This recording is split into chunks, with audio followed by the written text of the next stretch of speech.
If you haven't subscribed yet, now's the time. When the channel reaches 1,000 subscribers, I'll share a surprise story I've prepared especially for you.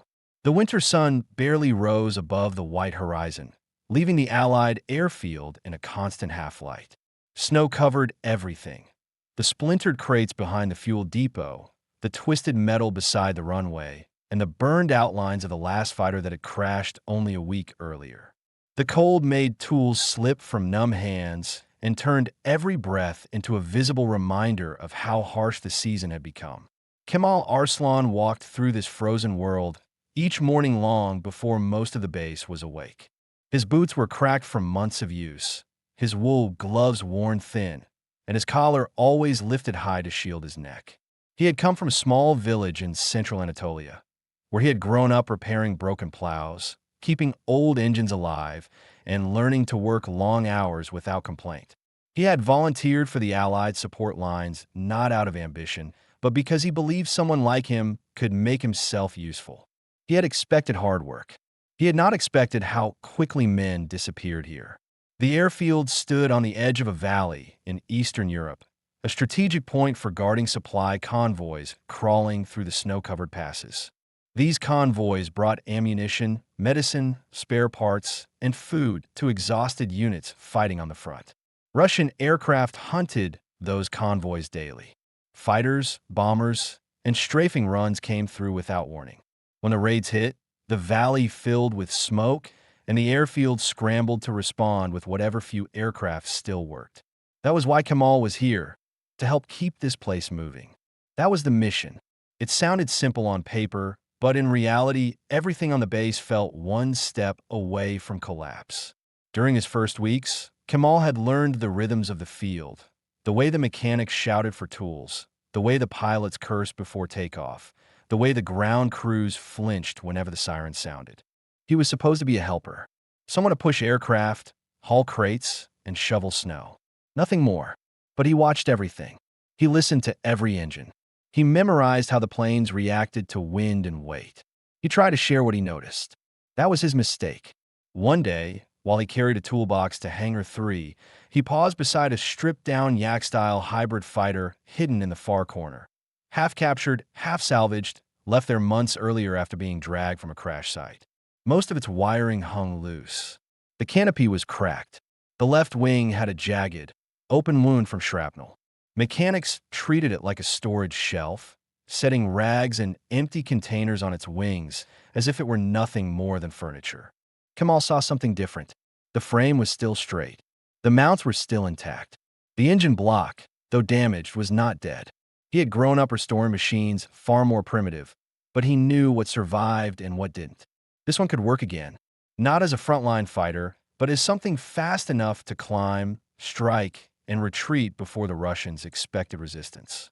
He tried explaining this to Corporal Havel, one of the older mechanics with grease permanently worked into the lines of his hands. "It's lighter now," Kemal said, pointing at the stripped frame. "If we replace the fuel pump and fix the throttle linkage, it can reach the valley faster than anything we have left." Havel looked at him with amusement, then called another mechanic over. "Listen to our expert," he said, tapping his wrench against the metal. "The farm boy thinks he can build a fighter out of scrap." They laughed. The sound was sharp, but what cut deeper was the look on their faces. It wasn't hostility. It was dismissal. They did not see him. He tried again a week later with Lieutenant Markov, one of the few remaining pilots, a man with a calm voice but permanently tired eyes. Markov was preparing for a reconnaissance run when Kemal approached him, nervously holding a rough sketch he had drawn of the hybrid fighter. "Sir, the captured plane, if we rebuild it even partially, it might help with interception missions." Markov barely glanced at the paper. "I don't have time for fantasies," he said, adjusting his gloves. "I need real aircraft, not broken toys." Then he climbed into his cockpit and shut the canopy. That ended the conversation. The base commander, Major Halden, was even harsher. He was a practical man who had lost 6 pilots in 3 weeks. His beard was always untrimmed, his eyes red, his voice clipped and cold. When Kemal approached him behind the control tower, Halden stared at him for a moment, unsure whether to be annoyed or exhausted. "Sir, Kamal said, trying to stay steady. The hybrid fighter. Halden cut him off with a short, tired gesture. We don't gamble lives on experiments. Stick to your assigned work. Kamal felt the ground shift under his feet, not from anger, but from embarrassment. He returned to his tasks silently, but the sting of being underestimated stayed with him.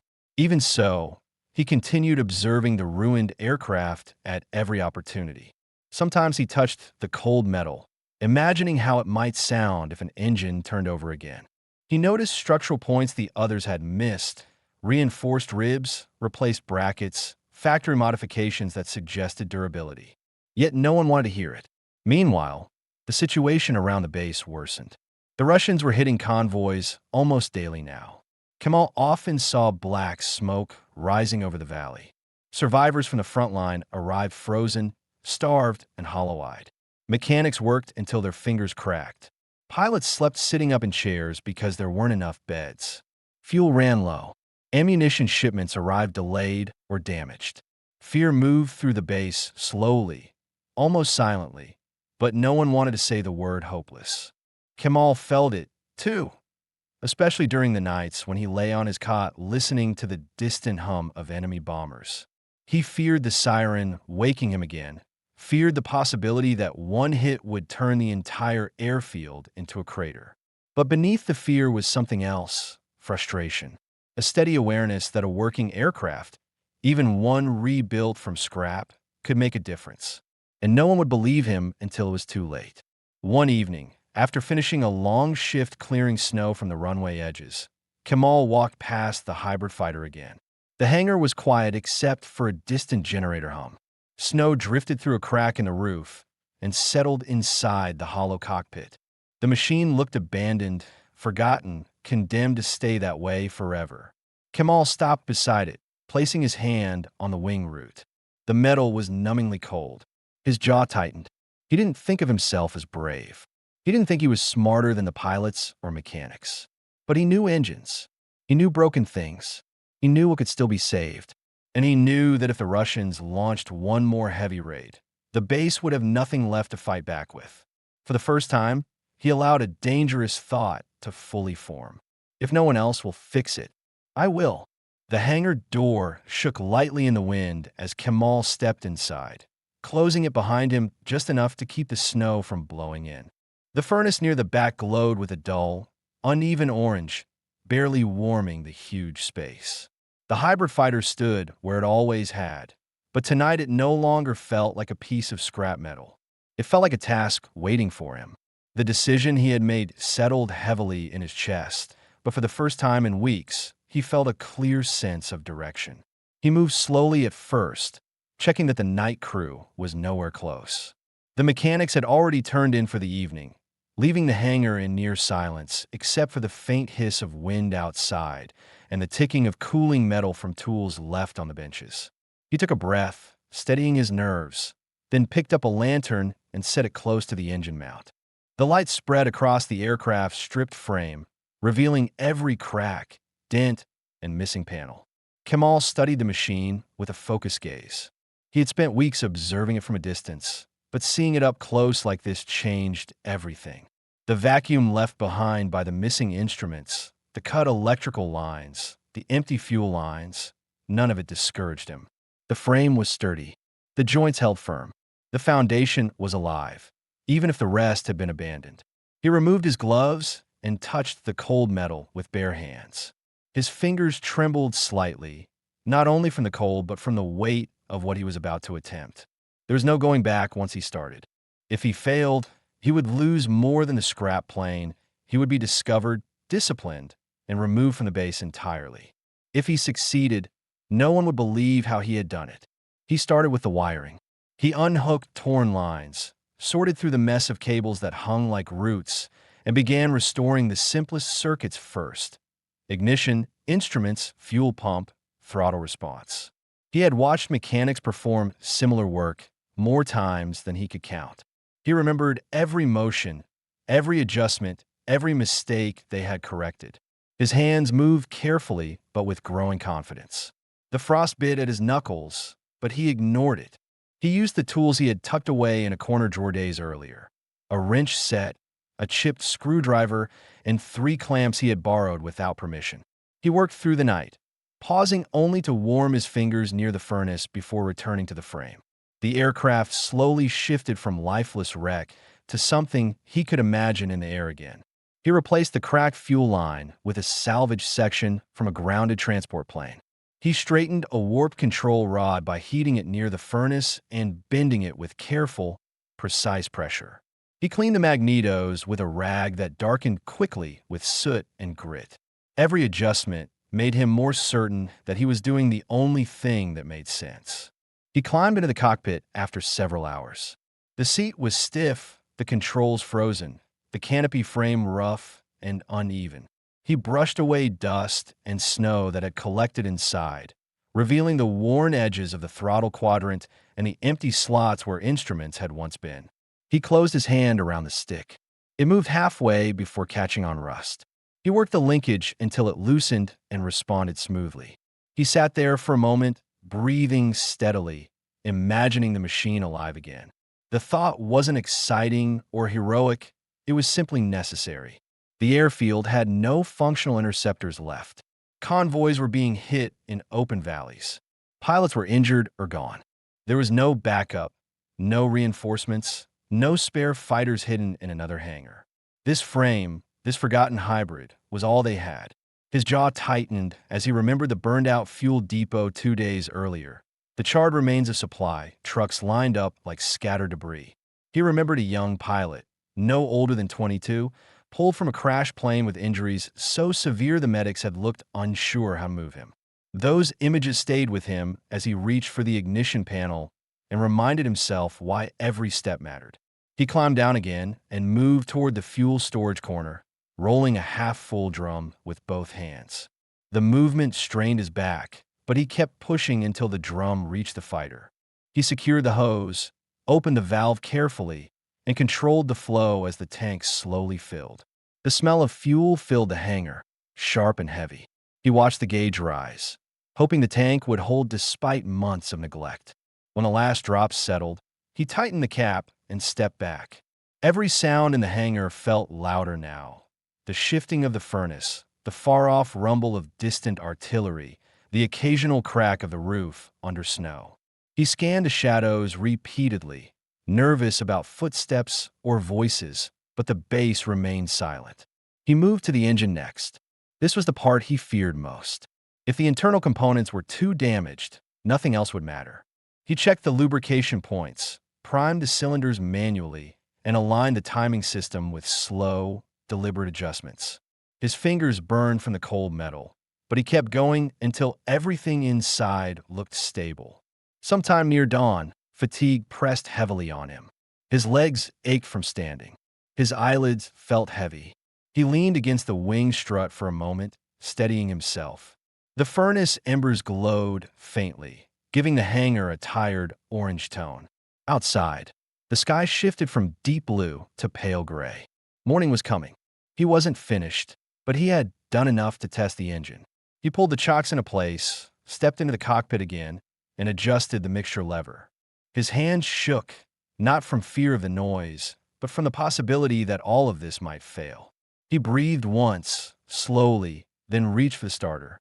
The engine didn't turn at first. He tried again, adjusting the throttle slightly. The starter whined. The propeller twitched.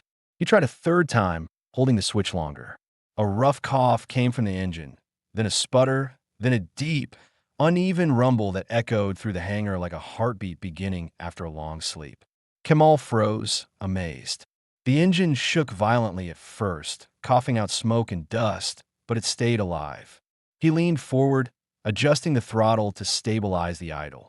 His eyes stung from the fumes, but he couldn't look away from the trembling propeller or the vibrating frame. The aircraft was alive again. He shut it down quickly. Far too quickly, terrified someone might hear. The propeller slowed, the vibrations faded, and the hangar fell silent once more. He climbed out, breathing fast, adrenaline still coursing through him. He wiped his hands on his trousers, leaving streaks of black grease along the fabric. The exhaustion in his body mixed with a sharp clarity in his mind. The machine could fly. It needed more work, but the heart of it was functioning. He closed the hangar door tightly when he stepped outside. Snow fell softly across the airfield, covering tracks and footprints almost immediately. The base was waking up, men heading to the mess hall, guards switching shifts, the control tower lights flickering on. Kemal moved through the snow with steady steps. His body was numb from fatigue, but the weight inside his chest felt lighter. What he had done wasn't allowed.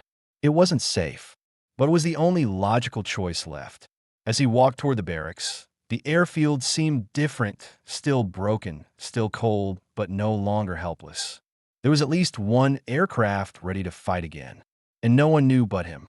By the time the sun reached the thin line of hills beyond the valley, the airfield was fully awake. Men hurried between the barracks and the hangars, their boots cutting rough paths through the fresh snow. The cold had hardened during the night, turning every surface sharp and brittle. Engines whined as mechanics tested generators. A few soldiers loaded crates onto a transport truck headed for the supply line. It felt like any other morning, but Kemal moved through it with the weight of a secret pressing against his ribs. He kept his head down as he crossed the yard, hiding the exhaustion that threatened to pull his vision into darkness. His body still carried the stiffness of a night spent working with frozen tools. His arms trembled occasionally from fatigue. To cover it, he carried a coil of rope and walked quickly toward the storage shed, pretending to be on assignment. No one paid attention. Everyone had their own problems. But Kemal's thoughts stayed fixed on the aircraft waiting inside the hangar. The engine had breathed again. The frame had held. The systems he rebuilt had answered exactly the way he hoped. Everything that mattered was possible now. Only a handful of adjustments remained, and the hybrid fighter would be ready for the sky. The idea made his chest tighten, not with pride, but with a sharp fear of what it meant. If he flew it, he would be alone. If something failed, there would be no rescue, no second chance, no one to guide him home. He tried to calm his thoughts as he grabbed a wrench set from the storage shelf and made his way back to the hangar. He reminded himself why he was doing this. The airfield had no interceptors left. Convoys were taking heavy losses. The base was stretched too thin. He had watched the officers struggle with maps and casualty lists. If they were attacked again today, there would be little to stop the bombers from hitting the depots, the fuel stores, the barracks. The hybrid fighter wasn't just a machine. It was the only thing with a real chance of protecting the valley. He pushed open the hangar door enough for his body to slip through. The interior still carried the smell of last night's engine test: oil, smoke, and warm metal. The aircraft stood where he left it, its metal skin dim under the lanterns and furnace glow. For a moment, he paused in the doorway, steadying himself. The sight of it brought back everything he had felt in the cockpit: the vibrations through the seat, the uneven rumble of the engine, the brief surge of hope. He grabbed a ladder, climbed to the open panel beneath the cockpit, and began tightening clamps he had only set loosely during the night. His fingers moved with slow precision. He rechecked the fuel line he had patched, testing it for any hint of leakage. He reinforced the throttle linkage with a secondary bracket taken from a broken transport plane. He examined every bolt he could reach, making sure nothing had shifted during the engine test.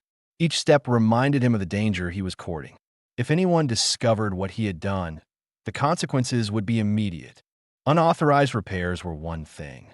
Touching a combat aircraft without orders was another. Starting the engine was beyond forgiveness. But he couldn't stop. Not now. The furnace popped loudly as a chunk of coal split inside. The sudden noise made him pull back, his heartbeat jumping. Footsteps outside made him freeze. A shadow passed in front of the hangar door, then continued on. He stayed perfectly still until the footsteps faded, then exhaled slowly, feeling the rush of adrenaline wash through him. He lowered the ladder after finishing the panel work and stepped back to examine the aircraft again. The hybrid fighter looked uneven and worn, but it no longer looked dead. The patches he made were visible, the frame still bore old scars, and nothing about it suggested a proper military restoration. But it was functional, strong enough to climb, strong enough to fight. A sudden burst of noise from outside made him turn. The base alarm. It began weakly, then rose into a long, sharp wail that cut through the air and sent men running from every direction. Kemal felt the breath catch in his throat. He moved to the door, cracked it open, and looked toward the eastern sky. Dark shapes moved against the pale morning light. Russian aircraft, low and fast, heading toward the valley approach. Their formation was tight. Their altitude seemed deliberately chosen to strike from a blind angle. He saw officers sprint toward the command center.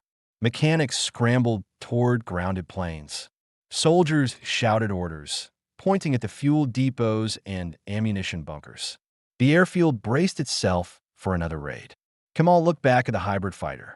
He felt the decision form before he even understood it. The fighters normally stationed here were gone.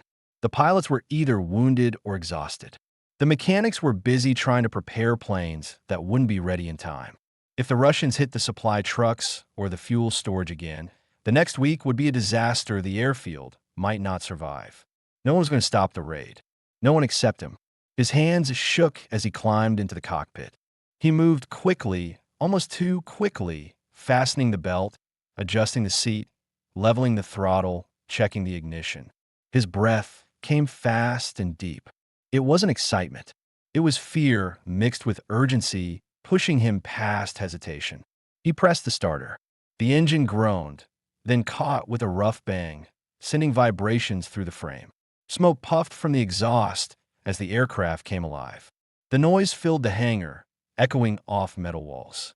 Several soldiers outside turned their heads, confused by the sound. He pushed the canopy closed, sealing himself inside the cold, narrow cockpit. He saw men running toward the hangar. They shouted, but the engine drowned their voices. His heart pounded so hard it felt like a second engine inside his chest. He advanced the throttle just enough to move. The aircraft rolled forward unsteadily, its wheels cutting a path across the snow-covered floor. The hangar door wasn't fully open, so he pushed it with the plane's nose, forcing it outward. Snow spilled inside as the door gave way. Two mechanics ran toward him, waving their arms, shouting orders for him to stop. Their faces were filled with confusion and disbelief. One slipped on the ice, trying to reach the cockpit. The other yelled, grabbing onto the wing as if he could hold the aircraft back by hand. Kemal didn't look at them. He focused on the runway ahead. He pushed the throttle forward. The hybrid fighter lurched into motion, accelerating across the open field. Snow shot up behind the wheels. The mechanics fell back. Officers yelled for someone to stop the unauthorized pilot. Soldiers stared in disbelief. The aircraft wobbled as it picked up speed. The engine fought against the cold, coughing twice before steadying. Kemal held the stick firmly, adjusting for the uneven surface. The Russian aircraft were almost overhead now. The ground shook faintly as distant bombs hit the valley road. Black trails of smoke marked the sky. Kemal pushed the throttle to full. The fighter surged forward. The wheels lifted. The snow-covered runway fell away beneath him as the hybrid fighter climbed into the freezing morning air, leaving the base behind in stunned silence. He was airborne, alone, untrained, in a machine rebuilt from scrap. But he was the only one in the sky. Cold air slammed against the canopy as the hybrid fighter climbed through the gray morning sky. Kemal gripped the control stick firmly, adjusting to every tremor and uneven pull the rebuilt aircraft produced. The engine groaned under the strain, but it held. He kept his jaw tight and his breathing controlled, trying to steady the rush of fear inside him. He had flown tractors across rough farmland, but nothing prepared him for the feel of a combat plane shaking from wind and speed. The Russian formation moved ahead in a long arc. Bombers at the center, fighters on the edges. Their engines produced a deep, layered hum that rolled through the sky like approaching thunder. He saw the flashes from bombs detonating in the valley road below. Trucks carrying medical supplies and ammunition scattered in panic. Men diving into snowbanks as explosions tore through the narrow path. If the bombers reached the airfield next, the damage would be catastrophic. Kemal angled his fighter upward to gain height. The aircraft struggled, its repaired engine rattling before stabilizing again. He tapped the gauge lightly, monitoring the temperature. The cold air kept the engine from overheating, but it also made the controls stiff. He had no radio, no guidance, and no friendly support. He had only the instincts he had relied on his entire life. Listening, observing, reacting. He positioned himself slightly above the formation, the angle he had imagined countless times while watching birds on his family's fields. Most pilots attack from behind or directly below. He chose the high right angle, less expected and easier for a lighter aircraft to break away from quickly. He tightened his grip, exhaled once, and dove. The wind roared as the fighter dropped into the formation's flank. He lined up a bomber in his sights. The frame shook violently as he fired, the recoil pushing the aircraft off balance. Tracers cut a straight path into the bomber's wing root. The engine burst into flame, lighting the morning sky with a sudden trail of fire. The bomber dropped out of formation immediately. Two Russian fighters broke away, curving toward him. His stomach tightened as they closed in. He pulled up sharply, the hybrid's lightened frame responding faster than he expected. The fighters followed, overshooting slightly. He rolled left, cut throttle, then pushed it forward again, maneuvers he had practiced only in his mind. The first Russian fighter zipped past his wing. He aimed and fired short, controlled bursts. Metal fragments ripped from the fighter's fuselage. The pilot lost control, spiraling downward until the aircraft vanished into the clouds below. Kemal barely had time to breathe before the second fighter appeared behind him. He felt the rounds hit the hybrid's tail, shaking the entire aircraft. He gritted his teeth and held steady, angling toward the low clouds. He dipped into them, letting the fog hide him while the Russian pilot hesitated for a split second. Kemal cut power, slipped right, then gunned the throttle again. When he broke through the cloud on the opposite side, the Russian fighter passed beneath him in a confused search pattern. He pressed the trigger. The round struck the fuselage cleanly. Smoke erupted from the engine and the fighter dropped. As the sky cleared around him, he realized how fast his heart was beating. His hands trembled on the controls. He forced himself to steady them. There were still bombers moving toward the airfield. He climbed again, scanning the sky. More engines, more shadows.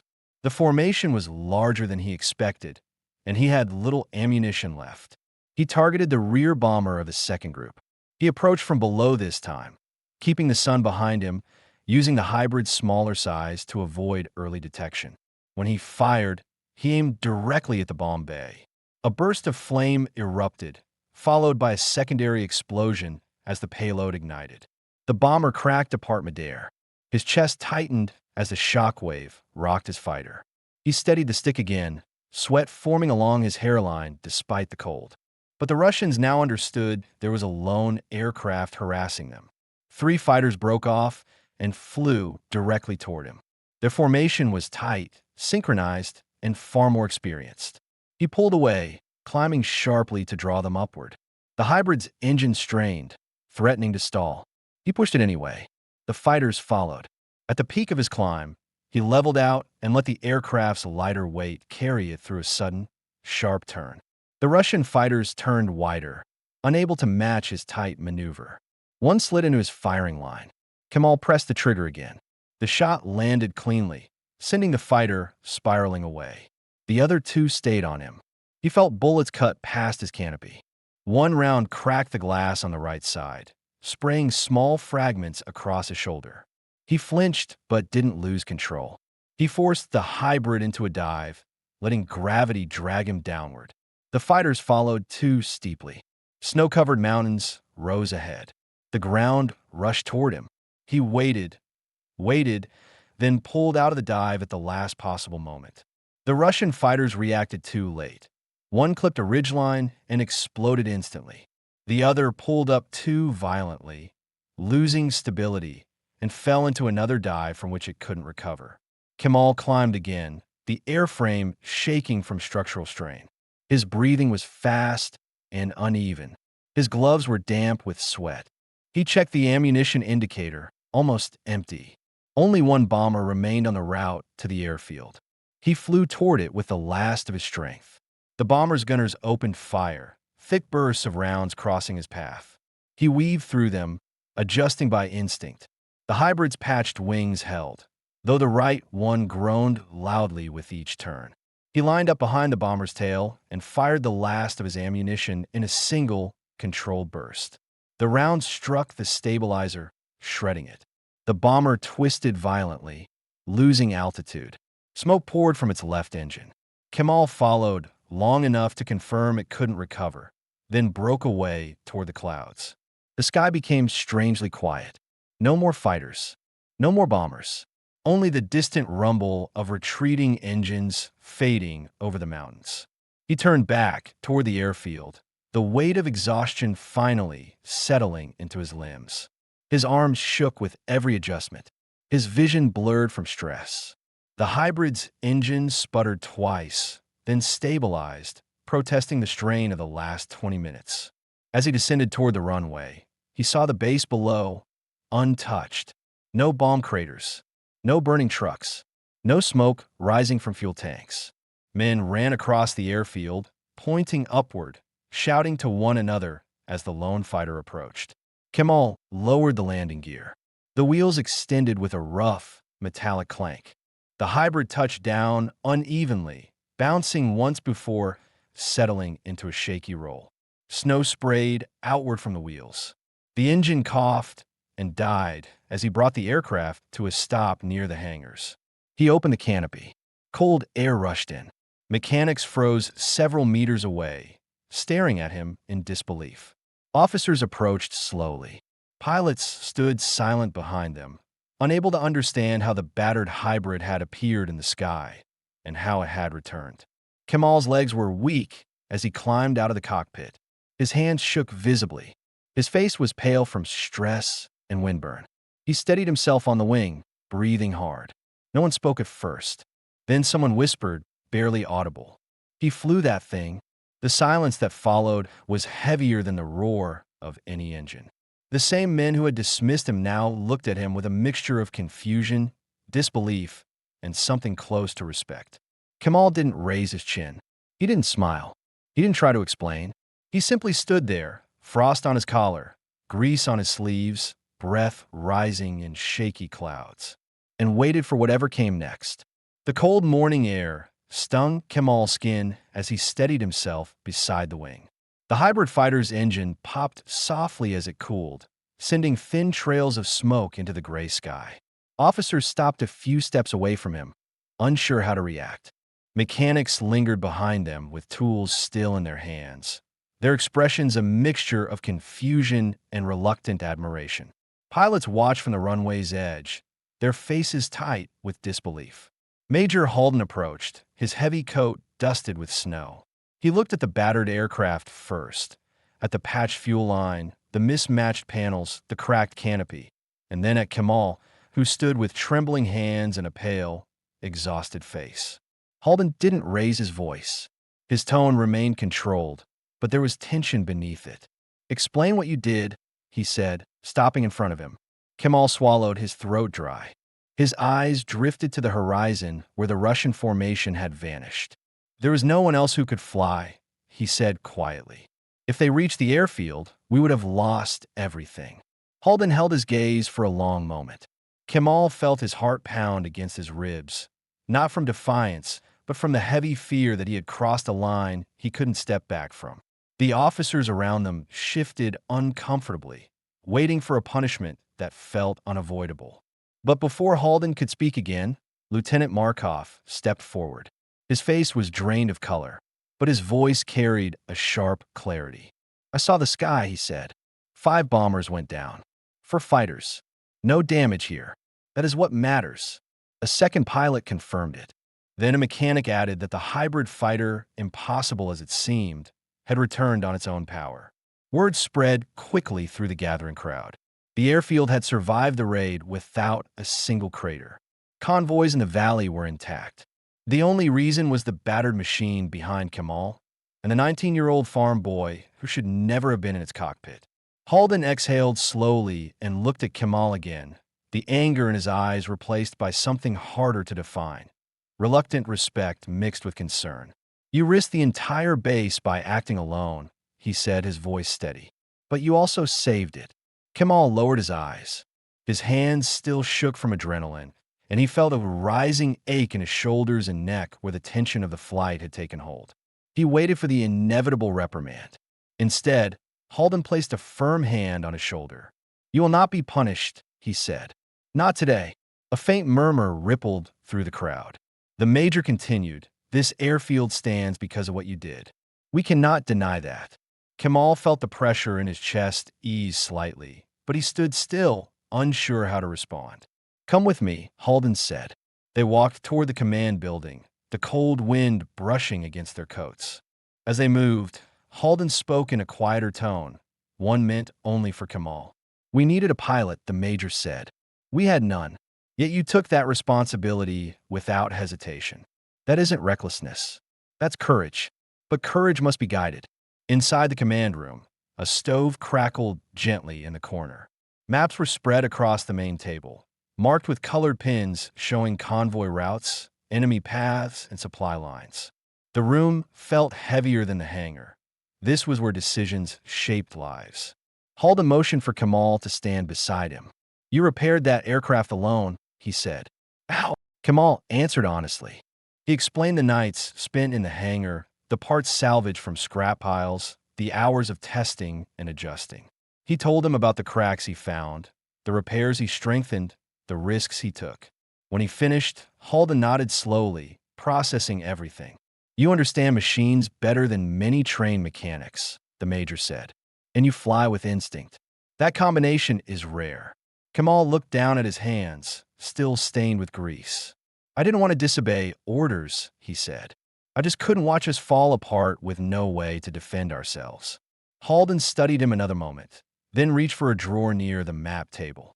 He removed a small metal pin, a pilot's wing badge, the kind reserved for those who had earned a place in the air. Kemal froze. "This isn't a rank," Halden said. "It's recognition of what you have already done. You will receive proper training, and you will fly again, but under orders, not in secret." He placed the pin in Kemal's hand. Kemal's chest tightened. The metal felt heavier than anything he had carried before. A knock sounded on the door before he could respond. A young soldier stepped in, saluting sharply. "Sir, reconnaissance reports show Russian aircraft are avoiding the valley today. They're pulling back." Halden gave a curt nod. When the soldier left, he turned back to Kemal. "Your flights made them change their route. You saved hundreds of men. That is not something that happens by accident." Kemal felt warmth spread through him. A slow, steady sense of relief and disbelief mingled together. He thought of his village, of the long fields where he learned to listen for signs in the wind and engines, of the quiet patience his father taught him. Those things had brought him here, not luck.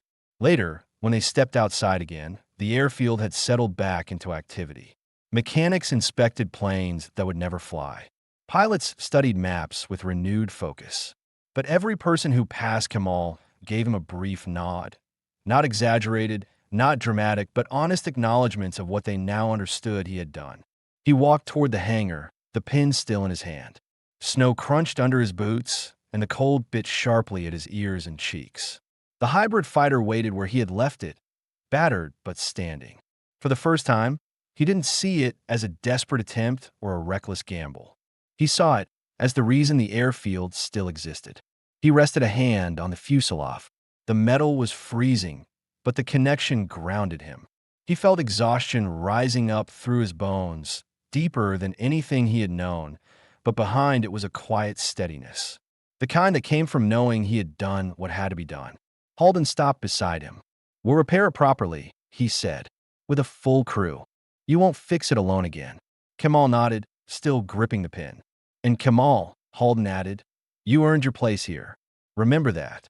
The words settled inside him like something solid, something long overdue.